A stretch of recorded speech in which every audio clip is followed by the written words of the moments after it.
본격적으로 얘기를 좀 시작해 보도록 하겠습니다. 당초 재판에 안 나오겠다 이랬어요. 안 나오겠다고 했죠. 네. 변호인들한테도 알리지도 않고 새벽에 갑자기 검찰이 대기시킨 차에 타가지고 딱 나온 거예요. 어떻게 기자들도 난리가 났더라고요. 아수라장이 벌어졌어요. 아, 네, 그렇죠. 이제 지난 8일만 해도 본인이 증인으로 나오지 않겠다고 했고, 네. 또 11일만 해도 불출석 사유서를 그렇죠. 제출까지 했는데, 갑자기 그날 새벽에 봉고차 타고 어디 가더니, 네, 재판장의 모습을 딱 드러내니까, 네. 오전에. 그야말로 뭐 취재를 하는 기자들도, 네. 보고 있던 많은 사람들도 다 멘붕에 빠졌지만, 역시나 네, 최순실 측 변호인 측에서 가장 네. 큰 멘붕에 네, 빠진 것 같더라고요. 변호사님 이런 경우를 변호인들은 어떻게 해석을 합니까? 변호인들에게는 알려야 되는 거 아니에요? 저는 이런 경우를 거의 본 적이 없어서요. 네. 그러니까 변호사의 생각과 다르게 본인이 직접 증인으로 나가는 경우는 네. 거의 못 본 것 같아요. 최소한 예를 들어서 검찰에서 연락이 오면 네. 아 우리 불출석 사유서 냈는데 네. 검찰에서 또 나오라고 하는데 이거 어떻게 해야 될까요? 라고 문의라도 하죠. 네. 아니면 그 문의를 받고 아 우리가 불출석 사유서 냈지만 네. 그래 내 입장도 있으니까 저 나가서 증언하고 싶어요 라고 이 정도는 알리는 게 정상인데 네. 지금 이경재 변호사도 굉장히 센 소리 많이 냈죠. 뭐 네. 특검에서 이거 회유하고 압박가해서 아이를 뭐 사실상 납치해서 한 거다. 지금 정유라 씨가 납치될 사람이에요. 딱 보시면 아시겠지만 이건 본인의 의지로 나와서 한 얘기, 어제 한 얘기들을 들어보면 그렇기 때문에 이경재 변호사 너무 당황해서 어찌 보면 이런 얘기 하는 것 자체가 실기입니다.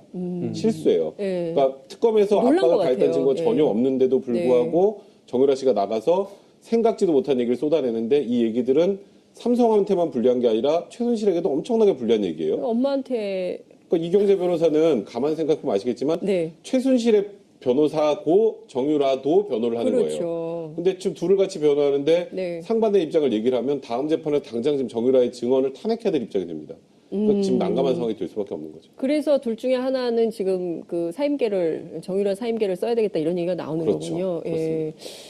그 심리적으로요. 네. 박상현 선생님 이거 어떻게 봐야 됩니까? 도대체 그 밤사이에 무슨 심경의 변화가 있었다고 봐야 됩니까? 네, 그러니까 이 정유라 심리만큼 이번 국정농단의 대상인 모든 사람의 심리를 제가 연구해봤지만 네. 정유라의 이번 행동의 심리만큼 어려운 게 없는데요. 네. 도저히 그 엄마에게 비수를 꽂은 거기 때문에 정유라에 대한 최순실의 마음은 온 국민이 다 알고 있잖아요. 네. 아주 유별나지 않습니까? 그러니까요. 그런 그런데 엄마가 없어요. 그렇죠. 네. 사실은 이 모든 국정농단이 다 정유라 하나를 위해서 시작된 거라고 봐도 과언이 아닐 정도의 행동을 예, 해왔는데 예. 그 딸은 지금 엄마에게 이 정말 결정적인 순간에 비수를 꼽았다는 얘기예요. 네. 근데 그의 이제 그녀의 심리는 무엇일까? 예. 저도 이제 굉장히 좀 연구 중인데 다른 이유 가지고는 잘 설명이 안 되고 정유라가 내가 지금 내 눈앞에서 밤새 자고 있는 이 쌕쌕거리는 이 갓난 아이, 이 아이랑 내가 다시 헤어질 수 있다라는 거에 거의 굉장히 트라우마 정도의 충격, 공포심을 갖고 있는 건 아닐까 하는 생각을 좀 개인적으로 해봤어요. 그러니까 이게 밤이고 엄마들이 아이 자는 모습을 볼 때 가장 만감이 교차하잖아요. 그렇죠. 이 아이를 내가 보호해야 돼. 헤어지면 네, 안 돼. 네. 근데 한번 지금 헤어졌다 만난 아이입니다. 그렇죠. 그렇기 때문에 이 아이랑 헤어지지 않기 위해서 나는 무엇이든지 할 수 있어. 이런 생각에 사로잡혀서 어떻게 보면 합리적인 생각은 아닐 수도 있어요. 물론 이제 국민 입장에서는 아주 잘했다라고 얘기해야 되지만 네. 객관적으로 정유라의 가족의 입장이나 변호사 입장에서 보면 네. 대단한 형을 받을 것 같지 않은 정유라가 이렇게 엄마한테 불리한 얘기를 하다니. 그렇지만 정유라는 합리적인 판단을 하지 못하고 지금 내 아이를 지켜야 돼. 나는 어떻게든지 시련을 면해야 돼. 라는 판단을 한 건 아닐까라고 조심스럽게 생각해 보겠습니다. 그러니까 이게 어떻게 보면은 그 아침 드라마의 막장 드라마. 아침 드라마에서 쉽지 않아요. 이 정도 되면. 이 정도면 아침 드라마 안 이런 돼요? 거 쓰면 통과가 안 됩니다. 이 정도 되면. 거의 막장 드라마를 보는 것 같기도 하고요. 어떤 측면에서 보자면 당장 우리 엄마가 나를 위해서 이렇게 엄청난 국정농단을 했지만 지금 당장 내게 제일 소중한 것은 이 아들. 얘를 지켜야 된다. 이런 생각을 했다는 거죠. 그러니까 저는 다른 이유는 잘 생각이 나지 않아요. 그러니까 만약에 지금 변호인 쪽에서는 특검이 회유와 압박을 했다라고 네. 얘기를 하고 있는데 만약에 그 회유와 압박이 있었는지 없었는지도 모르지만 네. 만약에 회유와 압박이 있었다고 해도 그 내용은 3차 구속영장 신청돼서 당신이 구속되면 그 아이는 어떻게 하냐 장시호를 봐라. 네. 뭐 이런 식의 어떤 그 시나리오밖에 전 생각이 나지 않거든요. 그러니까 이 아이를 지켜야 한다는 것 그리고 근본적으로 정유라는 최순실의 딸이기 때문에 최순실을 물론 좋아하고 사랑하겠죠. 네. 그렇지만 최순실에 대한 존경감 있잖아요. 이런 순간에 최순실의 말을 믿고 최순실을 지켜야겠다는 생각은 무의식적으로는 없었을 수도 있겠다는 생각도 해봤어요. 그러니까 최순실은 항상 옳지 못한 일을 하고 있다. 나의 엄마지만 뭔가 좀 불의하다. 엄마가 잘못했지 뭐. 이런 생각이 내면에는 깔려 있다가 네. 이렇게 선택의 순간이 되니까 내가 엄마의 비리를 폭로하는 편이 나도 지키고 어떻게 보면 그건 거짓은 아니니까 뭐 이런 식으로 절충된 느낌도 있거든요. 그 외의 것들은 지금 저로서는 잘 생각이 되지 않습니다. 야, 그 엄마 최순실은 지금 어떤 상황? 멘붕이죠. 멘붕일 것 같아요. 세상에 딸이 이럴 수가. 근데 저는 최순실은 굉장히 놀랐을 거라고 생각을 네. 하고 배신감을 느꼈지만 네. 나름대로 자기 합리화를 하고 있을 거예요. 어떤 식으로냐면 자기 합리화를 한다. 그러니까 정유라를 미워할 수는 없는 거예요. 최순실은 정유라는 최순실을 배신할 수 있지만 최순실은 정유라를 미워할 수 없으니까 네. 우리 딸이 가장 힘들고 약한 순간에 저 나쁜 특검이 아마 협박을 해서 아이를 이렇게 끌고 와서 나한테 이렇게 했을 거야라는 생각 네. 하나와 정말 도와줄 사람 하나도 없이 우리 유라가 우리 손자를 지켜야 되기 때문에 어련하면 이런 행동을 했을 거야 라는 식으로 최순실은 이 순간에도 모성애를 발휘할 수 있겠다는 생각해 봅니다. 딸을 지키고 이 나쁜 특검이 우리 가족을 망하게 하려고 이렇게 007 작전을 짰다. 이런 생각을 하고 있을 것이다. 라고 저희가 추정을 좀 해봤는데요. 정 기자님, 네. 그 이경재 변호사도 비슷한 얘기를 했어요. 네. 우리가 가히 지금 추론 중인 최순실 씨하고 같은 얘기인데 특검이 부당하게 압력을 가해서 정유라 씨가 간 거다. 네. 근데 실제로 그런 면이 좀 있습니까?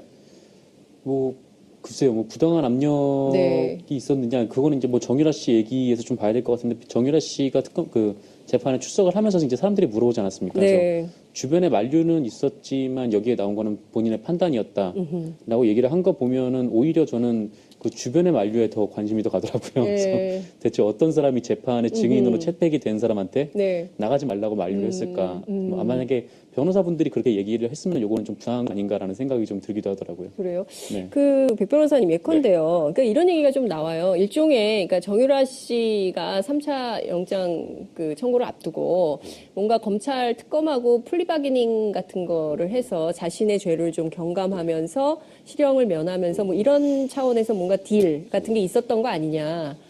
근데 우리나라는 이제 공식적으로는 플리바게닝은 없습니다. 네. 가끔 마약 범죄 같은 경우에 네. 한 명을 잡으면 잡는 게 크게 중요하지 않아요. 마약 범죄 말고 소탕을 해야 되기 때문에 한 명이 다른 사람을 불면 네. 좀 형을 깎아줍니다.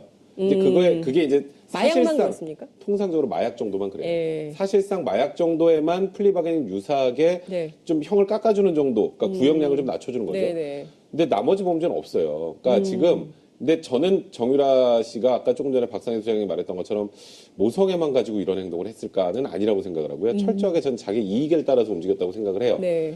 첫 번째 구속영장 기각됐죠. 네. 그리고 두 번째 또 청구했죠. 근데 두 네. 번째 왜 청구했던 것 같으세요? 네. 그러니까 검찰이 특별한 걸 더 잡았으니까 청구했다. 저희는 많이 그렇게 보지는 않습니다. 여론 때문이에요. 여론. 예, 여론 때문입니다. 그런데 두 번째 영장 기각되고 또 다시 여론이 들끓었어요. 정유라, 지금 이대 교수들이 다 지금 실형 받아가지고 저러고 있는데 마지막 최종 수혜자인 정유라만 저렇게 거리로 활보하고 다녀? 그게 말이 돼? 라고 생각하는 여론이 많은 거에 대해서 검찰이 또 부담감을 느껴요. 그러면 또 기각될 걸 알면서도 영장을 또 청구할 가능성도 배제할 수 없었습니다. 그런데 영장을 또 청구하면 영장이 나올 확률은 아무리 이제 또 청구해도 기각될 거라고 하지만 불안하잖아요. 네. 정유라 입장에서 보면 영장 실질 심사에 가서 네. 영장이 나올 때까지 기다리는 그 순간 자체가 굉장히 힘들어요. 또 만약에 영장이 그렇겠죠. 발부되면 예. 그럼 자기가 이제 구속된 상태에서 수사를 받고 또 재판을 받으면 실형이 나올 수 있어요. 그렇죠. 그런데 이렇게 적극적으로 협조를 하면 특검이 그러니까 굳이 그런 얘기를 하지 않아도 영장 재청구하겠어요. 3차 청구 안 합니다. 그거 제가 장담할 수 있어요. 영장 청구 안 해요. 백성우 변호사님 도장 찍으셨습니다, 지금. 네, 여기 어제 인증되겠죠. 인증샷. 일단 세 번째 영장 청구가 사실상 없을 겁니다. 여기 보시면. 그리고 정유라가 어제 했던 증언들을 가만 보면 네. 최순실의 가슴에는 비수를 꽂았지만 정유라 본인은 다 피해갔어요. 얘기를 들어보면. 정유란 그냥 엄마가 삼성 사람들 만나가지고 말 세탁하기 전날도 그거 다 녹음 파일도 있어요. 네. 얘기를 하잖아요. 그럼 나는 그냥 하라니까 그냥 한 거예요. 그럼 여기 어느 정도 범죄 그 혐의의 중대성 인정되겠어요. 정유라 씨 범죄 혐의 중대성 인정 안 됩니다.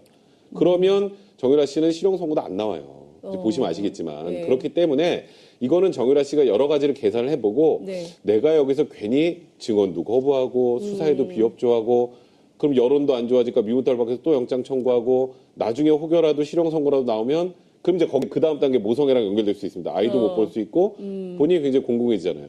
이제 그런 걸 고려해서 어제 결심을 한 것 같아요. 그래서 지금까지 관련된 진술 다 번복해서 네. 본인이 하고 싶었던 걸 다 한 게 아닌가 생각이 듭니다. 그러니까 결과적으로 보면 정유라 씨가 굉장히 전략적으로 네. 본인에게 유리한 진술을 하고 그것이 이제 사실에도 부합하는 네. 것이므로 그런 길을 선택했다. 이제 이렇게 보는 건데 그러면 그 특검 도움이 있지 않습니까? 장시호 사촌 언니 장시호하고 손을 잡은 걸까요? 저는 그 사이에 밤에 어떤 일이 일어났는지 이렇게 막 드라마를 써보는 거죠. 혹시 드라마. 예. 네, 아, 장시호랑 지금 막, 통화를 네, 했나? 시청률 올라갑니다. 네. 드라마.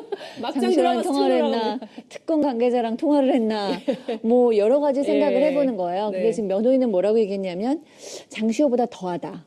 살모사 같다라는 표현까지 했다는 거죠. 왜냐하면 그렇죠. 장시호는 네. 이모를 배신한 건데 정유라는 엄마한 거죠. 그렇기 때문에 사실은 그 쇼크는 더합니다. 그러니까 저도 이 박 변호사님 말씀에 기본적으로 동의를 해요. 그러니까 네. 아무 생각 없이 그냥 가가지고 막 감성적으로 한 건 아니죠. 굉장히 우리가 생각했던 그 럭비공 같은 정유라는 사실상 굉장히 전략적이고 어떨 때는 야 피는 못 속인다. 유전자의 힘이 그 할아버지부터 엄마를 이어서 정유라한테 예, 갔구나. 예.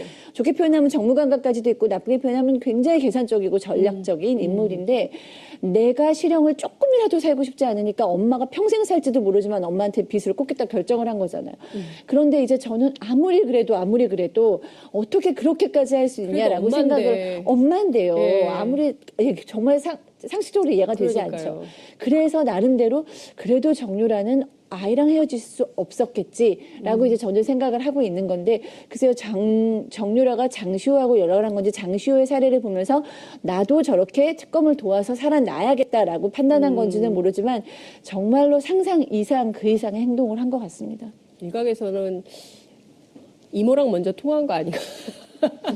이런 얘기도 좀 나오기도 하고. 벤치마킹 했을 수 있죠. 벤치마킹이요. 장시호 씨가 어쨌건 지금 국정농단 사건 관련자 중에 유일하게 그렇죠. 바깥에 있는 사람이에요. 네. 그거 생각해보면 좀 대충 답이 나오지 않을까요? 그러니까 장시호 씨랑 통화해서 우리 이렇게 하자가 아니라 네, 예. 둘이 뭔가 맞을 건 별로 없어요. 장시호 씨가 폭로를 많이 안 했으면 최순 씨는 이렇게까지 곤란하지 않았습니다. 네. 그럼 굳이 자기가 이거 폭로할 이유가 없는데 예. 이미 이렇게 다 엎질러진 물이고 그리고 유심히 보니까 장시호가 뭐 국민 뭐 도우미부터 시작을 네, 해서 네. 막 오히려 막 여론으로도 굉장히 우호적인 상황이 되고 그런 걸 여러 가지 지켜보면서 차라리 나라도 살자라는 생각을 했을 수는 있죠.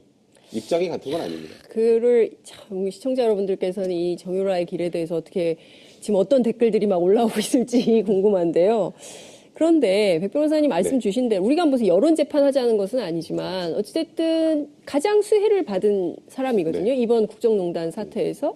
근데 물론 이제 전략적으로 본인이 아는 바대로 사실대로 다 진술을 한들 실형을 완벽하게 면할 수 있을까? 그러니까 집행유예도 면할 수 있을까? 아무런 범죄 사실이 없다. 이렇게 될 수 있을까?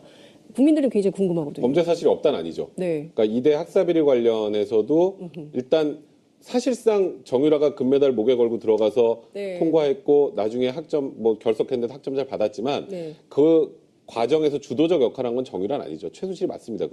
그거는 뭐 정유라가 직접 먼저 처음부터 이걸 다 뭐 이런 걸 짜가지고 이대 학장을 구슬리고 어떻게 해서 해야겠다라고 계획을 세운 건 아니잖아요. 네. 그 중심은 최순실이 있었고 수혜를 받은 게 정유라기 때문에 국민적 비난 가능성이 크지만 법적 비난 가능성만 놓고 보면 그렇게까지 크지 않아요. 사실. 그리고 이런 입시 비리에서 입시 비리에 학생이 처벌받는 경우는 전 거의 못 봤어요. 대부분 부모들이 처벌을 받죠. 학사 비리에서는 네, 생각해 보시면 학생은 제적되는 게 최상이에요. 뭐 처벌을 받는 경우 많이 없는데 여기에는 그래도 어느 정도 국민적 비난 가능성까지 결합이 돼서 네. 법적 책임까지 지우려고 하는 거예요. 이거는 두 번째 이 뇌물수수 네. 관련 부분이나 말세탁 범죄 수익 의미에 관한 네. 부분도 주도적인 역할이 최순실이 했다는 건 다 짐작이 가능한 부분이에요. 정유라가 뭘 얼마나 대단해서 삼성과 직접 협상을 하고 하겠습니까? 결국 최순실이 주도적 역할을 했는데 네. 수익자가 정유라니 너 이거 다 알고도 묵인했으니까 너 이거 처벌받아야 돼라고 지금 하고 있는 거거든요. 근데 지금 이번에 진술한 걸 쭉 들어보면 결국 엄마가 다 한 거예요. 그렇죠. 엄마가 삼성 임원들 다 만나서 말세탁 관련돼도 얘기했고 엄마 나 이 말 계속 타도 돼? 그거 삼성에서 해준 거니까 네가 계속 네 것처럼 거라고 타면 돼. 생각하고 타. 아, 네 알겠습니다. 그럼 비난 가능성이 얼마나 큰가요? 그럼 이러면 실형 선고될 가능성이 네. 일단 변호사 입장에서 보면 거의 없습니다. 저는 그래서 이익으로 접근했다고 좀 생각을 하고 있는 거예요. 예. 박 선생님, 저기 정유라 씨가 뭐 은닉 재산, 지금 뭐 이제 최순실 재산, 독일에 있는 최순실 재산 환수를 위한 특별법 제정 뭐 이런 관련해서 이제 국회 논의가 활발하게 진행이 좀 되고 있기도 한데요. 한편으로는 정유라가 돈을 지키기 위해서, 우리 집 재산을 지키기 위해서 그런 거다. 뭐 이런 얘기도 있어요. 그러니까 이제 너무 비상식적인 일이 일어났기 때문에 네. 정말 여러 가지 생각해 보게 되는 거죠, 대중들은. 네. 그런데 뭐 아이 얘기는 이제 제가 했습니다만 또 어떤 분들은 뭔가 빨간 금고를 비롯한 그러니까요. 그 유럽의 전역에 숨겨져 어디가 있는 있는 거야, 어디가 있는 그러니까 어디가 있는지 모르는 예. 그 돈은 사실상 네. 최순실하고 정유라고 둘 정도밖에 모른다고 쳤을 때 네. 최순실은 어차피 이제 뭐 실형을 면하기는 어려울 것 같으면 네. 그냥 최순실은 그냥 이거를 감당하게 하고 나라도 살아남아서 유럽으로 언젠가는 가서 이 돈을 관리해야겠다라는 네. 생각을 했을 가능성도 배제할 수는 없을 것 같아요. 근데 이제 그럼에도 불구하고 또 납득은 안 되죠. 도대체 얼마나 어디에 있길래 이렇게까지 엄마를 평생 감옥에서 썩게 하면서까지 그 돈이 지키고 싶을까? 그리고 만약에 어차피 지금 변호사님 얘기하셨듯이 굉장히 실형을 오래 받지 않을 정유라가 네. 그 돈을 지키는 걸 꼭 지금 했어야 됐을까? 나중에 한 1, 2년 후에도 했을 수 있었는데 이런 질문들이 나오기 때문에 그런 합리적인 의심은 당연히 드는데 거기에 대해서 아 그래 그랬을 거야 라는 어떤 만족은 좀 떨어지는 것 같습니다. 네. 굉장히 궁금해요. 그 심리가 어떤 건지 직접 미스테리합니다, 미스테리해요. 만나서 정말 인터뷰를 한 4시간 정도 해보고 싶은데 어제 재판에서 네. 정유라 씨가 4시간을 얘기를 했어요. 네. 핵심 쟁점이 어떤 거예요? 쟁점이라고 보면은 뭐 그동안에 네, 삼성 측과 이제 최순실 측이 부인했던 것을 모두 인정한 것이 네. 가장 뭐 크지 않나. 뭐 구체적인 제목이 아마 변호사님께서 잘 아시겠지만 일단은 뭐 삼성 측에서 뭐 말을 제공을 했고 그거를 최순실이 뭐 네 말처럼 생각하고 타라 이렇게 얘기를 했다는 거고요. 네. 그다음에 또 삼성과 돈을 뭐 주고 받았던 이제 코어 스포츠가 사실상 최순실의 회사라는 네. 점 인정하고 자신이 그 회사에서 이제 돈을 650만 원씩 매달 받았다는 거 아닙니까? 네. 또 그런 것도 있었고요. 또 승마 지원이 뭐 삼성 측에서는 뭐 정유라 씨를 비롯해서 뭐 6명 중에 1명 지원한 것뿐이다 이렇게 네. 얘기를 했는데 뭐 사실상 왜 나만 지원받냐 이렇게 정유라 씨가 물었을 때 뭐 최순실 씨가 화를 냈다거나 또 그런 것들도 좀 있었고 네. 그다음에 또 말세탁과 관련해서도 삼성이 모를 리가 없다. 네, 또 안드레아스 당시 뭐 정유라 씨 독일 승마 코치가 네. 또 삼성에서 돈이 들어와야 되는데 왜 안 들어오지? 막 이런 얘기도 했다. 뭐 그런 식들의 뭐 증언들이 뭐 가장 주요하게 언론에서 보도가 되는 것 같습니다. 지금 정 기자님 정리해 주신 쟁점들만 살펴보면 이후에 있을 재판 과정에서 삼성과 그야말로 최순실 씨에게 굉장히 악재가 되면서 이 재판이 그 변호인들 입장에서 보면 상당히 스텝이 꼬일. 엄청나게 카운터 펀치를 맞은 건 사실입니다. 그런데 네. 아직 유죄 판결 단정하기 힘들어요. 그렇습니까? 그러니까 우리는 야 이제 삼성에서 돈 준 거, 뭐 네. 말 준 거, 말 얘가 탄 거 다 네. 확인됐으니까 이제 유죄다라고 생각하지만 네. 뇌물죄는 네. 돈을 준 것까지만 입증하면 되는 게 아니라 그다음에 이게 대가성, 또 직무 관련성 이런 부분이 인정이 돼야 되잖아요. 네. 거기서 핵심은 삼성의 경영권 승계 과정을 대가로 이 말하고 돈을 지원해 줬다는데 네. 그 다음 단계는 또 있죠. 박근혜 전 대통령과 최순실이 경제 공동체까지 인정이 돼야 그래야 이제 유죄 판결이 나오는 거예요. 근데 첫 번째 돈 주는 과정부터가 네네. 삼성과 최순실은 이제 부인하고 있었던 거잖아요. 그렇죠. 이건 승마 유망주 다 전체적으로 지원했던 거고 얘가 그냥 일부 혜택만 받았다라는 게 삼성의 주장이었는데 그렇죠. 그게 아니라 특정하게 정유라에게 돈이 갔다라는 부분이 이제 정유라의 증언을 통해서 확인이 되는 거고 네. 이 돈이 갔다는 게 확인돼도 다음 두 가지 스텝이 또 남아 있기 때문에 네. 아직은 굉장히 큰 타격을 입은 건 사실이나 유죄 판결을 단정할 수 있는 그런 상황까지는 아직은 아닙니다. 그렇군요. 근데 어찌됐든 뇌물죄와 관련해서는 준 사람, 받은 사람 다 처벌을 받게 되는 건데요. 그렇다면 정유라의 경우에도 뇌물을 수수한 혐의가 인정된다고 볼 수 있지 않을까요? 뇌물수수의 공범까지 가는 게 이제 정유라 네. 입장에서 최악인데요. 최악. 예. 실제로 돈을 받은 게 최순실이고 그거를 사용한 게 정유라라면 예. 돈을 받은 사람은 그냥 정유라가 아닌 최순실을 보게 됩니다. 근데 그 부분은 문제가 아닌데 네. 이제 그 이후에 말세탁하는 과정에서 정유라가 적극적으로 개입을 했다면 그렇죠. 이제 범죄 수익금 은닉하고 하는 부분에 대해서 공범으로 볼 여지가 있었으나 네. 어제 정유라의 진술 여기에 굉장히 중요한 부분이 나와요. 이거 말세탁, 그러니까 소위 말을 블라디미르 비싼 말로 바꾸면서 네.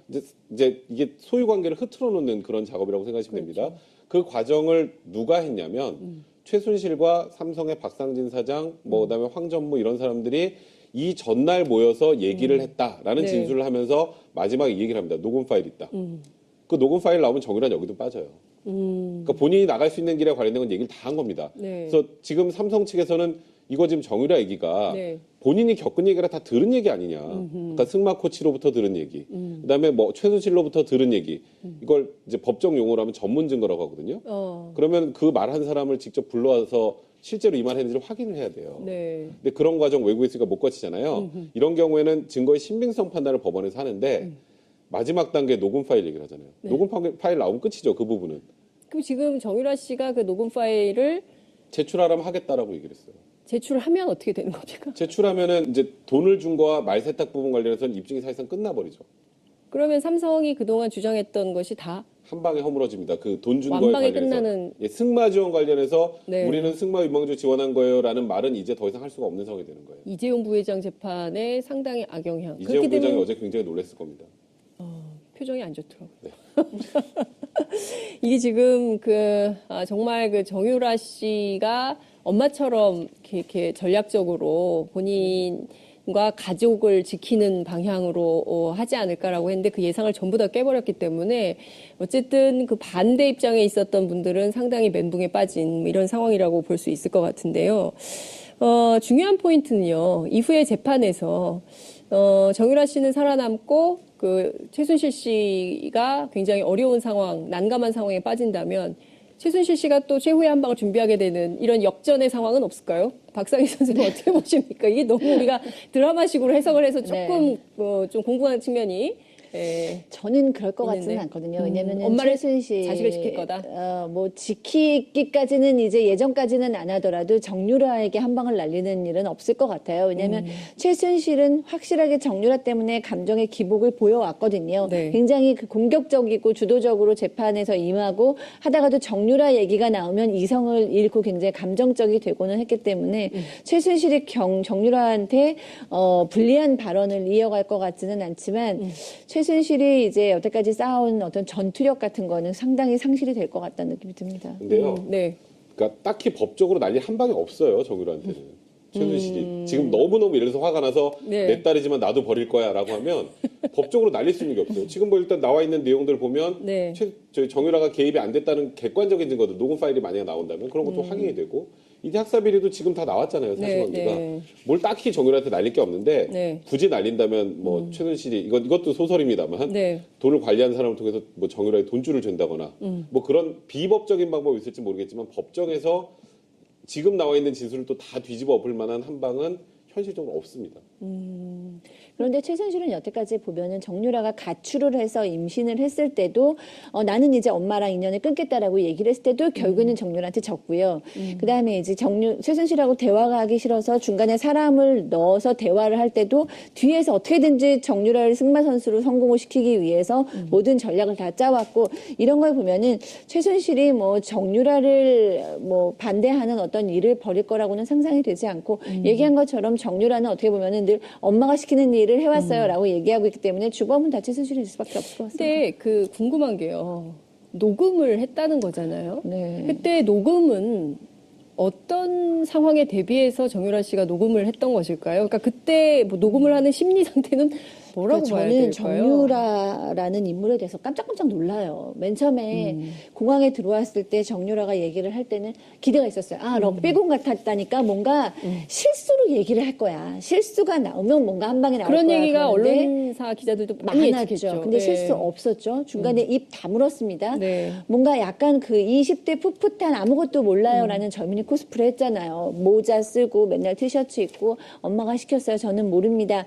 라고 얘기했다가 나중에 보니까 사실 한국의 뭐 야당 상황까지도 다 알고 있었던, 다 파악하고 있었던 생각보다 되게 치밀한 인물인 거를 알게 돼서 전 놀랐는데 네. 지금 최순실을 한테 이렇게 반대가 되는 그 증인이 된 것도 놀랍지만 또 이렇게 얘기하는 것들 다 녹음을 하고 있었다는 것. 그러니까 어느 순간 모든 자료가 필요해라는 판단을 했겠죠. 그래서 저는 정유라가 아이 같은 얼굴을 하고 나는 아무것도 몰라요라는 표정을 짓고 있었지만 모든 정보나 자료를 착실하게 모으고 있었을 거라고 본인한테 유리한 자료를 모으고 있을 거라고 생각이 들고요. 네. 또 사실상 이런 그 삼성에 대한 것을 6월 27일 캄프라데 코치 코치하고 전화를 할 때 녹취했던 것은 오늘날의 이 증언을 내가 할 수도 있다라는 언젠가 유용하게 쓰일 수 있다라는 판단을 했다라고 봤을 때 감정적으로 즉흥적으로 움직이는 사람은 분명히 아니다. 정유라는 굉장히 치밀하고 계산적이게 네. 전략적으로 본인을 방어하고 있다는 생각이 좀 듭니다. 그러니까 나중에 혹여라도 이건 저는 최순실 씨 때문에 녹음했을 것 같지는 않고요. 네. 삼성으로부터 버림받을 수 있으니까. 아. 예, 이거는 굉장히 중요한 자료죠. 삼성이 이 녹음 결국 파일이 있으면 그렇죠. 나중에 함부로 할 수 있겠어요? 그렇죠. 말견하기 전날 삼성 사장하고 임원진이 일종의 와서 지금 삼성을 날릴 수 있는 스모킹 건. 그러니까 저는 그러니까 오히려 나중에 삼성 때문에 쥐고 있었던 증거가 아닌가. 근데 물론 이것 때문에 결국 최순실 씨도 이번에 많이 다치겠지만 네. 결국 이제 이 녹음의 타겟은 이제 삼성 쪽이 아니었을까 저는 개인적으로 생각이 드네요. 또 다른 정보 수집을 했을까요? 전 더 있을 수도 있다 생각이 들어요. 그러니까 이런 걸 녹음해 놨다는 건 네. 우리 전화할 때 맨날 녹음하세요? 안 하죠. 코치랑 전화할 때 녹음할 일 별로 없잖아요. 정 기자님 녹음 기자들은 해요. 기자분들은 좀 하시죠. 취재를 할 때만 합니다. 예. 그래서 근데 사전에 녹음한다고 얘기하고 녹음해야 돼요. 녹음을 했다라는 건 이것만 녹음했겠어요? 이 캄블라데 코치랑 전화하는 거 그 전에 다른 것도 녹음했을 가능성이 있죠. 지금 녹음 파일을 준다는 게 이 녹음 파일만 준다는 건지 네. 그 전에 이 캄블라데 코치랑 얘기하면서 전화하면서 했던 녹음 파일을 준다는 건지 아직 몰라요. 그래서 지금 삼성 측에서 주장을 하는 것처럼 이거 다 전해 들은 얘기니까 신빙성 없다고 주장을 하고 있잖아요. 네. 이걸 한 방에 무너뜨릴 수 있는 그런 녹음 파일들이 굉장히 많이 있을 가능성도 분명히 있다. 예컨대 정유라 씨가 갖고 있는 휴대폰을 네. 혹은 또 녹음 자료를 통으로 다 낸다면 이번 국정농단 사태에 비어 있는 빈칸들이 다 많이 채워질 수도 있죠. 그러니까 지금 사실 특검도 어제 진술할 때 좀 놀랐을 거예요. 특검도 진술하라고 이렇게 네. 설득은 했겠지만 네. 나와서 이 정도까지 얘기할 거는 몰랐을 아니 이렇게까지 거고요. 협조를 그리고 제일 놀랐을 건 이제 뭐 어쨌건 지금 삼성 쪽 변호인단이 제일 놀랐을 거고 네. 그리고 이 재판에 들어오진 않았지만 이건 어제 삼성 재판이었으니까요. 네. 이 나중에 여기서 증언한 거 지금 최순실 씨하고 박근혜 전 대통령 재판에도 나중에 증거로 다 쓸 수 있거든요. 이게 그러면 박근혜 전 대통령 재판까지도 영향을 당연히 미칠 미치죠. 뇌물 사건. 그러니까 네. 궁극적으로 가장 놀란 건 최순실 씨, 네. 최순실 씨의 변호인단이 가장 놀랐을 거고 네. 어제 삼성 측 변호인단도 사실상 이 순간에는 좀 멘붕에 빠져났을까 뭐 이런 생각이 듭니다. 정 기자님, 그 네. 삼성이 이 정 씨가 한 얘기는 다 전해들은 얘기다. 따라서 네. 이것은 신빙성이 없다. 뭐 직접 개입한 것이 아니라 전해들은 거기 때문에 이거는 자료의 가치가 없다 이렇게 폄훼를 했다고 봐야 되는데요. 네. 삼성의 이런 주장이 재판부를 설득할 수 있을까요? 뭐 아까 뭐 변호사님께서 말씀하셨지만 네. 뭐 일단 전원이니까 뭐 그렇게 뭐 본인들한테 뭐 유리하게 적용될 수도 있고요. 근데 뭐 삼성 입장에서는 뭐 지금 이렇게밖에 얘기를 할 수가 없지 않았을까라는 생각이 좀 들더라고요. 그래서 네. 여기서 뭐 갑자기 그 정유라 씨가 나오는 것도 몰랐던 데다가 나와서 이런 말을 할지도 몰랐으니까 뭐 여기서 뭐 어떻게 껌껌이 반박하는 자료를 찾을 수도 없었던 거고 삼성 입장에서 할 수 있는 얘기가 이거밖에 없지 않았을까 네, 그런 생각도 좀 들더라고요. 원래 이렇게 증인이 나오면요 네. 어느 정도 무슨 얘기를 할지가 예상이 돼요. 그리고 증인으로 나오는 게 대부분 검찰 조사, 경찰 조사에 나왔던 얘기를 기초로 물어보기 때문에 네. 그러니까 우리가 증거로 사용하는 거 우리 동의 안 해요. 그럼 이제 증인으로 부르는 거잖아요. 그럼 그 증인이 그 전에 했던 얘기들은 이제 나중에 재판 과정에서 변호사들이 다 볼 수 있단 말이에요. 네. 그러니까 이 증인이 이런 얘기를 했으니까 우리는 이런 걸 물어봐서 이 사람이 진술하는 거를 좀 신빙성을 낮춰봐야겠다. 이런 준비를 하는데 정유라는 검찰에서 특검에서도 이런 얘기 한 적이 없는 걸 나와서 지금 얘기를 하잖아요. 그렇죠. 그럼 삼성 측 변호인단도 대응할 방법이 없는 거예요. 현장에서 현장 대응력이 굉장히 떨어지는 아니 거죠. 현장 대응력이 여기는 네. 혹여라도 즉흥적으로 변호인이 대응하면 한 방에 갑니다. 잘못하면. 이럴 때는 완전히 말을 아끼는 거 말고 방법이 없어요. 그럼 결국 할 수 있는 게 뭐 있겠어요? 저 사람 얘기하는 건 좀 신빙성이 떨어집니다. 밖에 없습니다. 반대 신문도 못해요. 이 정도 되면. 반대 신문 할 수도 없죠. 무슨 얘기할지 예측이 안 되는데. 네. 그랬다가 괜히 반대 신문 했다가 더 불리한 그거 거 아닌데요? 이제 이렇게 그러면 안 되기 나오면, 때문에 네. 어제 삼성 측 변호인단은 굉장히 제한적으로 물어볼 수밖에 없었어요. 그리고 결국은 신빙성 떨어집니다라는 말 말고는 반박할 게 없었기 때문에 이런 얘기가 나온 겁니다. 그러니까 할 수 있는 대응이 그러니까 평가절하가 아니라 저희들은- 할 수 있는 게 이거밖에 없었다. 아까 기자님 말씀하신 게 정답이에요. 그렇군요. 할 수 있는 게 전해 들은 얘기로 신빙성이 없다. 이것 말고는 더 대응할 내용이 없었다. 이런 말씀 좀 주셨는데요. 살모사 같은 행동을 했다. 굉장히 비유치고는 독한 비유를 변호인이 했어요. 사실 변호인하고 이게 의뢰인이 거의 한 몸으로 법정에서 움직여야 되는데 완전히 디스를 한 거거든요. 완벽한 디스죠. 이거는 네. 왜냐하면 정유라의 변호사 이코르 최순실의 변호사잖아요. 네. 그러니까 이거는 지금 최순실 재판도 다 어그러지게 생겼단 말이에요. 지금 정유라가 삼성 재판에서 얘기를 했지만 네. 제가 말씀드렸던 것처럼 이거는 어차피 여기 박근혜 전 대통령과 최순실 재판에 사용될 수밖에 없는 증거예요. 그러면 엄마 가슴에 빗을 꽂은 거 살모사가 네. 태어나서 자기 부모를 먹어치운다고 해서 살모사라고 하잖아요. 그러니까 이거는 엄마를 먹어치운 상황이다라고 비난을 하면서 우리가 사임할 수밖에 없는 상황이 아닌가, 사임계도 고려해야 된다는 게 이제는 이 둘을 같이 변호를 할 수가 없잖아요. 입장차가 달라지니까. 지금 당장 다음 재판에서 이 정유라 네. 진술의 신빙성을 낮추는 방법을 고민해야 되는 게 정유라의 변호사예요. 그게 말이 되나요? 그러니까 내가 재판 지금 전략이 선임한 완전히- 사람의 예, 예. 변론해줘야 되는데 이 사람이 진술이 잘못됐어요라고 주장을 해야 되는 상황까지 되니까 예. 변호사 입장에서도 멘붕인 거고 그럼 여기를 사임하고 최순실만 하던가 이제 본인도 선택을 해야 되는 상황이 됩니다. 그러다 보니까 네. 이런 좀 변호사 입에서 나오기 힘든 격한 표현까지 나온 거고요. 제가 하나만 더 말씀드리면 우리가 드라마 보면 네. 막 갑자기 새로운 증이 탁 나타나가지고 진술하면 그거 가지고 막 서로 공방하고 예, 싸우잖아요. 예. 현실은 없어요. 아, 현실 법정엔 그런 거 현실 없어요? 법정에서는 예. 이게 수세물 일쪽 변호사가 예. 괜히 잘못 들어갔다 물리면 끝나요. 이 재판이. 그러니까 어제 삼성 변호사들이 아무리 유능해도 예. 어제 대응은 현실적으로 불가능했던 겁니다. 그러니까 그 삼성 측 변호사들이 잘못 대응한 게 아니라 아니, 그것이 그거는 이제 완전 최선의 FM 대로 한 거예요. FM 대로 한 방어였다. 겁니다. 이제 이런 말씀을 좀 주셨는데요. 그 박 선생님 저기 살모사 비유 잡아먹은 겁니까? 일단 뭐 이 변호사들 입장에서 봤을 때는 너무나 놀라웠으니까 네. 그런 표현을 쓴 것 같은데 저는 정유라가 이 내 변호사가 나만 위해서 행동하지 않고 엄마의 마치 나는 부속처럼 부록처럼 나를 변호하고 있다라는 생각을 해오지 않았을까라는 생각이 들었고 아하. 사실은 그게 사실일지도 모른다는 생각이 들었어요. 왜냐하면 정유라가 지금 너무 예측하지 못한 행동을 해서 변호사들이 화가 날 수는 있지만 그렇다고 내 의뢰인을 전 국민 앞에서 살모사라는 표현을 쓰는 것은 좀 너무 심하다는 생각이 들었거든요. 네. 그렇기 때문에 이제 우리가 생각했을 때는 이 변호사들이 정유라한테 딱 붙어서 정유라를 잘 변호하고 있는 것처럼 보였지만 사실 그들 사이에는 가까이 하기 어려운 어떤 거리가 있었나 보다라는 생각이 들었고요.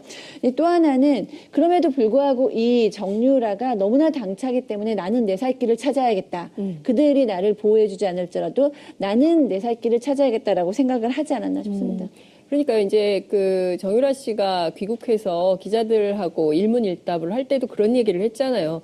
나 뭐 원래 그 대학 가고 싶은 생각도 없었고, 네.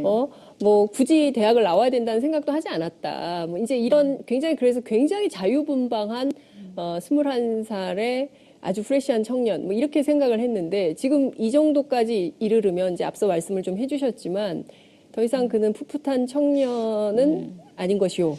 아니요.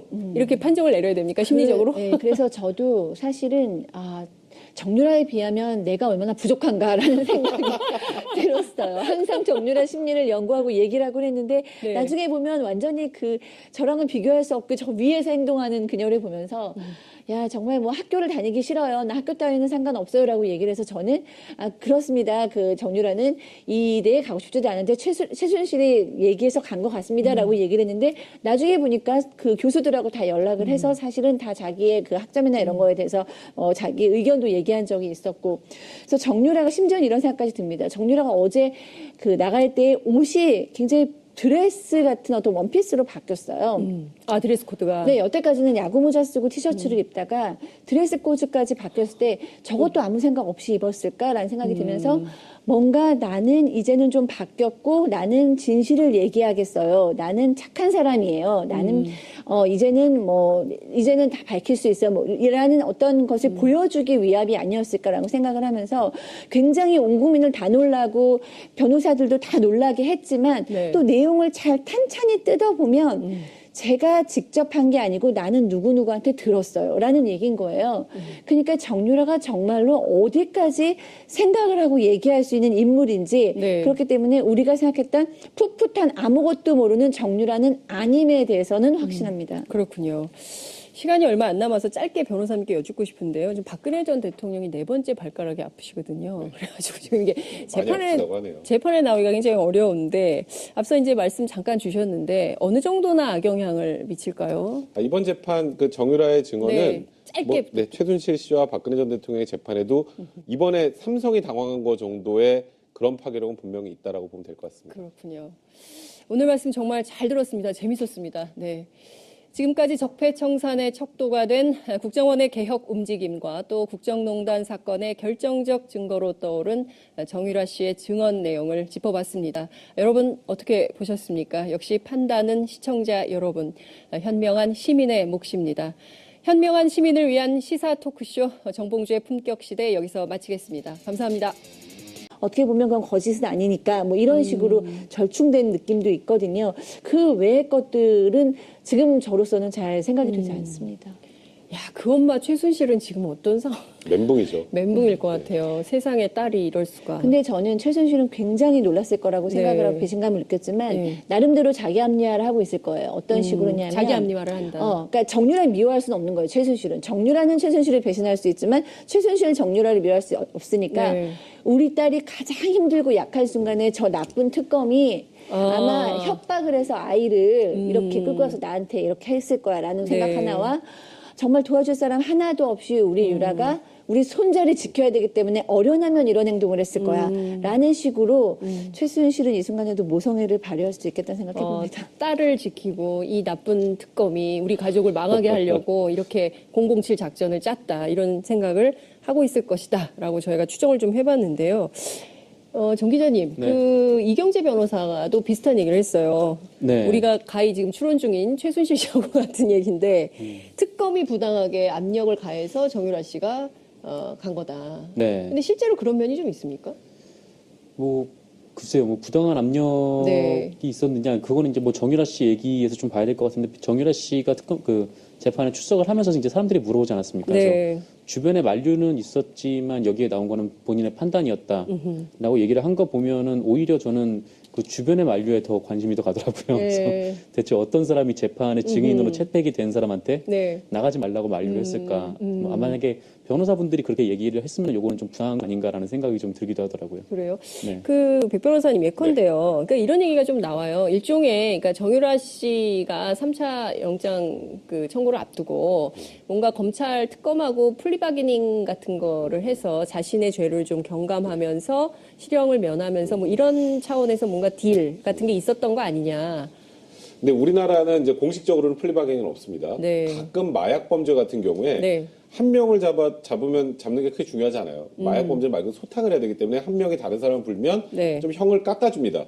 근데 그게 이제 마약만 사실상 그렇습니까? 통상적으로 마약 정도만 그래요. 예. 사실상 마약 정도에만 플리바게닝 유사하게 네. 좀 형을 깎아주는 정도, 그러니까 구형량을 좀 낮춰주는 거죠. 네네. 근데 나머지 범죄는 없어요. 그러니까 지금 근데 저는 정유라 씨가 아까 조금 전에 박상희 소장이 말했던 것처럼 모성애만 가지고 이런 행동을 했을까는 아니라고 생각을 하고요. 철저하게 전 자기 이익을 따라서 움직였다고 생각을 해요. 네.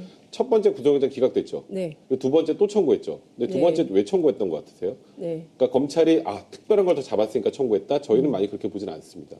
여론 때문이에요. 여론. 예, 여론 때문입니다. 그런데 두 번째 영장 기각되고 또 다시 여론이 들끓었어요. 정유라, 지금 이대 교수들이 다 지금 실형 받아가지고 저러고 있는데 마지막 최종 수혜자인 정유라만 저렇게 거리로 활보하고 다니고 그게 말이 돼?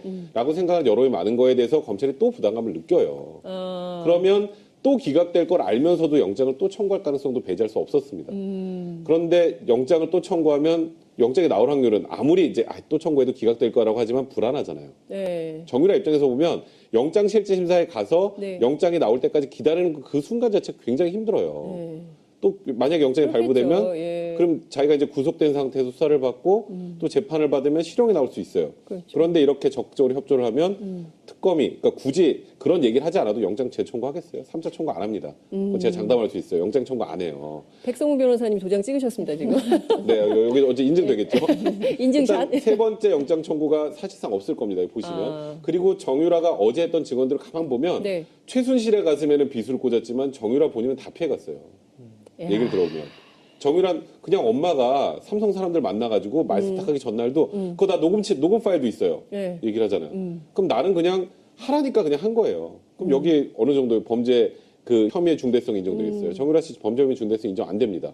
그러면 정유라 씨는 실형 선고도 안 나와요. 이제 보시면 아시겠지만 네. 그렇기 때문에 이거는 정유라 씨가 여러 가지를 계산을 해보고 네. 내가 여기서 괜히 증언도 거부하고 수사에도 비협조하고 그럼 여론도 안 좋아지니까 미문tal 밖에서 또 영장 청구하고 나중에 혹여라도 실형 선고라도 나오면 그럼 이제 거기 그 다음 단계 모성애랑 연결될 수 있습니다. 아이도 못 볼 수 있고 본인이 굉장히 공공해지잖아요. 이제 그런 걸 고려해서 어제 결심을 한 것 같아요. 그래서 지금까지 관련된 진술 다 번복해서 네. 본인이 하고 싶었던 걸 다 한 게 아닌가 생각이 듭니다. 그러니까 결과적으로 보면 정유라 씨가 굉장히 전략적으로 네. 본인에게 유리한 진술을 하고 그것이 이제 사실에도 부합하는 네. 것이므로 그런 길을 선택했다. 이제 이렇게 보는 건데 그러면 그 특검 도움이 있지 않습니까? 장시호 사촌 언니 장시호하고 손을 잡은 걸까요? 저는 그 사이에 밤에 어떤 일이 일어났는지 이렇게 막 드라마를 써보는 거죠. 혹시 드라마. 예. 네, 아, 장시호랑 지금 막, 통화를 했나? 시청률 올라갑니다. 네. 드라마. 막장 장시호랑 드라마 통화를 시청률 했나? 올라갑니다. 특검 관계자랑 본격적으로 얘기를 좀 시작해 보도록 하겠습니다.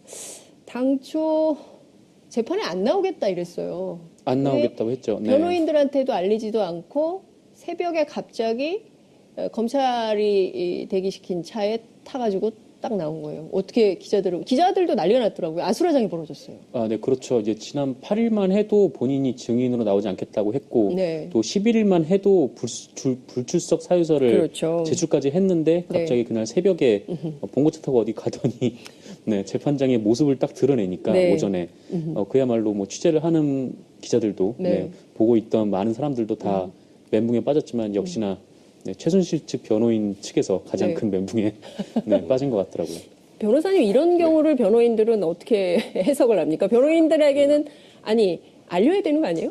저는 이런 경우를 거의 본 적이 없어서요. 네. 그러니까 변호사의 생각과 다르게 본인이 직접 증인으로 나가는 경우는 네. 거의 못 본 것 같아요. 최소한 예를 들어서 검찰에서 연락이 오면 네. 아 우리 불출석 사유서 냈는데 네. 검찰에서 또 나오라고 하는데 이거 어떻게 해야 될까요? 라고 문의라도 하죠. 네. 아니면 그 문의를 받고 아 우리가 불출석 사유서 냈지만 네. 그래도 내 입장도 있으니까 저 나가서 증언하고 싶어요라고 이 정도는 알리는 게 정상인데 네. 지금 이경재 변호사도 굉장히 센 소리 많이 냈죠. 뭐 네. 특검에서 이거 회유하고 압박가해서 아이를 뭐 사실상 납치해서 한 거다.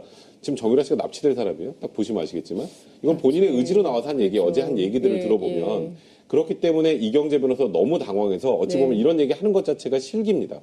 실수예요. 예. 그러니까 특검에서 놀란 압박을 것 가했다는 같아요. 증거 전혀 예. 없는데도 불구하고 정유라 씨가 나가서 생각지도 못한 얘기를 쏟아내는데 이 얘기들은 삼성한테만 불리한 게 아니라 최순실에게도 엄청나게 불리한 얘기예요. 엄마한테 그러니까 이경재 변호사는 가만 생각해보면 아시겠지만 네. 최순실의 변호사고 정유라도 변호를 하는 그렇죠. 거예요. 근데 지금 둘을 같이 변호하는데 네. 상반된 입장을 얘기를 하면 다음 재판에 당장 지금 정유라의 증언을 탄핵해야 될 입장이 됩니다. 그러니까 지금 난감한 상황이 될 수밖에 없는 거죠. 그래서 둘 중에 하나는 지금 그 정유라 사임계를 써야 되겠다 이런 얘기가 나오는 그렇죠. 거군요. 예. 그 심리적으로요. 네. 박상현 선생님 이거 어떻게 봐야 됩니까? 도대체 그 밤사이에 무슨 심경의 변화가 있었다고 봐야 됩니까? 네, 그러니까 이 정유라 심리만큼 이번 국정농단의 대상이 모든 사람의 심리를 제가 연구해봤지만 네. 정유라의 이번 행동의 심리만큼 어려운 게 없는데요. 네.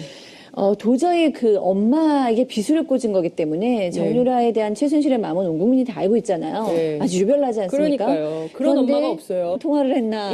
뭐 여러 가지 생각을 예. 해보는 거예요. 근데 네. 지금 변호인은 뭐라고 얘기했냐면 장시호보다 더하다. 살모사 같다라는 표현까지 했다는 거죠. 왜냐하면 그렇죠. 장시호는 네. 이모를 배신한 건데 정유라는 엄마한 거죠. 그렇기 때문에 사실은 그 쇼크는 더합니다. 그러니까 저도 이 박 변호사님 말씀에 기본적으로 동의해요. 그러니까 네. 아무 생각 없이 그냥 가가지고 막 감성적으로 한 건 아니죠. 굉장히 우리가 생각했던 그 럭비공 같은 정유라는 사실상 굉장히 전략적이고 어떨 때는 야 피는 못 속인다. 유전자의 힘이 그 할아버지부터 엄마를 이어서 정유라한테 예, 갔구나. 예. 좋게 표현하면 정무감각까지도 있고 나쁘게 표현하면 굉장히 계산적이고 전략적인 인물인데 내가 실형을 조금이라도 살고 싶지 않으니까 엄마가 평생 살지도 모르지만 엄마한테 빚을 꽂겠다 결정을 한 거잖아요. 그런데 이제 저는 아무리 그래도 어떻게 그렇게까지 할 수 있냐라고 그래도 엄마인데. 생각을 엄마인데요. 예. 아무리 정말 상식적으로 이해가 되지 그러니까요. 않죠. 그래서 나름대로 그래도 정유라는 아이랑 헤어질 수 없었겠지라고 이제 저는 생각을 하고 있는 건데 글쎄요 정유라가 장시호하고 연락을 한 건지 장시호의 사례를 보면서 나도 저렇게 특검을 도와서 살아나야겠다라고 판단한 건지는 모르지만 정말로 상상 이상 그 이상의 행동을 한 것 같습니다. 일각에서는 이모랑 먼저 통화한 거 아닌가 이런 얘기도 좀 나오기도 하고. 벤치마킹 했을 수 있죠. 벤치마킹이요. 장시호 씨가 어쨌건 지금 국정농단 사건 관련자 중에 유일하게 그렇죠. 바깥에 있는 사람이에요. 네. 그거 생각해보면 좀 대충 답이 나오지 않을까요? 그러니까 장시호 씨랑 통화해서 우리 이렇게 하자가 아니라 네. 예. 둘이 뭔가 사실 둘이 뭔가 맞을 건 별로 없어요. 장시호 씨가 폭로를 많이 안 했으면 최순실이 이렇게까지 곤란하지 않았습니다. 네. 그럼 굳이 자기가 이걸 폭로할 이유가 없는데 예. 이미 이렇게 다 엎질러진 물이고 그리고 유심히 보니까 장시호가 뭐 국민 뭐 도우미부터 시작을 네, 해서 네. 막 오히려 막 여론으로도 굉장히 우호적인 상황이 되고 그런 걸 여러 가지 지켜보면서 차라리 나라도 살자라는 생각을 했을 수는 있죠. 입장이 같은 건 아닙니다. 그를 참 시청자 여러분들께서는 이 정유라의 길에 대해서 어떻게 지금 어떤 댓글들이 막 올라오고 있을지 궁금한데요. 그런데 백 변호사님 말씀 네. 주신 대로 우리가 무슨 여론 재판하자는 것은 아니지만 어찌됐든 가장 수혜를 받은 사람이거든요. 네. 이번 국정농단 사태에서. 근데 물론 이제 전략적으로 본인이 아는 바대로 사실대로 다 진술을 한들 실형을 완벽하게 면할 수 있을까? 그러니까 집행유예도 면할 수 있을까? 아무런 범죄 사실이 없다. 이렇게 될 수 있을까? 국민들은 굉장히 궁금하거든요. 범죄 사실이 없다는 아니죠. 네. 그러니까 이대 학사비리 관련해서 그렇죠. 네. 사실은 이 모든 국정농단이 다 정유라 하나를 위해서 시작된 거라고 봐도 과언이 아닐 정도의 행동을 예, 해왔는데 예. 그 딸은 지금 엄마에게 이 정말 결정적인 순간에 비수를 꼽았다는 얘기예요. 네. 근데 그의 이제 그녀의 심리는 무엇일까? 예. 저도 이제 굉장히 좀 연구 중인데 다른 이유 가지고는 잘 설명이 안 되고 정유라가 이 내가 지금 내 눈앞에서 밤새 자고 있는 이 쌕쌕거리는 이 갓난 아이, 이 아이랑 내가 다시 헤어질 수 있다라는 거에 거의 굉장히 트라우마 정도의 충격, 공포심을 갖고 있는 건 아닐까 하는 생각을 좀 개인적으로 해봤어요. 그러니까 이게 밤이고 엄마들이 아이 자는 모습을 볼 때 가장 만감이 교차하잖아요. 그렇죠. 이 아이를 내가 보호해야 돼. 헤어지면 네, 안 돼. 네. 근데 한번 지금 헤어졌다 만난 아이입니다. 그렇죠. 그렇기 때문에 이 아이랑 헤어지지 않기 위해서 나는 무엇이든지 할 수 있어. 이런 생각에 사로잡혀서 어떻게 보면 합리적인 생각은 아닐 수도 있어요. 물론 이제 국민 입장에서는 아주 잘했다라고 얘기해야 되지만 네. 객관적으로 정유라의 가족의 입장이나 변호사 입장에서 보면 네. 대단한 형을 받을 것 같지 않은 정유라가 이렇게 엄마한테 불리한 얘기를 하다니. 그렇지만 정유라는 합리적인 판단을 하지 못하고 지금 내 아이를 지켜야 돼. 나는 어떻게든지 시련을 면해야 돼. 라는 판단을 한 건 아닐까라고 조심스럽게 생각해 보겠습니다. 그러니까 이게 어떻게 보면은 그 아침 드라마의 막장 드라마. 아침 드라마에도 쉽지 않아요. 이 정도 되면. 이 정도면 아침 드라마 안 이런 돼요? 거 쓰면 통과가 안 됩니다. 이 정도 되면. 거의 막장 드라마를 보는 것 같기도 하고요. 어떤 측면에서 보자면 당장 우리 엄마가 나를 위해서 이렇게 엄청난 국정농단을 했지만 지금 당장 내게 제일 소중한 것은 이 아들.